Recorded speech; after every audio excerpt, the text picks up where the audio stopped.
আসসালামু আলাইকুম পুরো ব্রাজিল ফুটবল ফ্যান্স। দর্শক, আজকে কিন্তু পর্তুগিজ ক্লাব বেনফিকা এবং স্পোর্টিং ব্রাগা তারা দুটি দল কিন্তু আজকে মুখোমুখি হয়েছিল এবং সেখানে দুই ব্রাজিলিয়ানের 3 গোলে কিন্তু পর্তুগিজ ক্লাব বেনফিকা দুর্দান্ত একটা জয় পেয়েছে।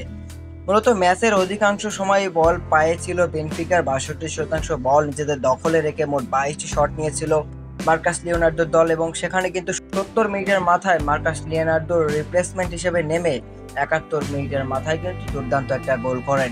এরপর 85 মিনিটের মাথায় ডেভিড নারেস একটা গোল করেন, এরপরে আরো একটা গোল পান মার্কাস লিওনার্দো, যেটি করেন তিনি 95 মিনিটের মাথায়। মূলত একের পর এক ম্যাচে পারফরমেন্স করে যাচ্ছে মার্কাস লিওনার্দো।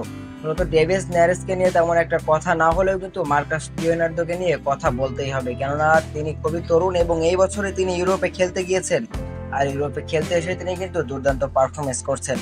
তাতে এখন অনেক ব্রাজিলিয়ান ভক্তরাই অনেক আশা দেখছেন মার্কাস লিওনার্দোকে নিয়ে, যে আগামী কল আপে হয়তো মার্কাস লিওনার্দোকেও ব্রাজিল জাতীয় দলে ডাকতে পারে ডরিবাল জুনিয়র।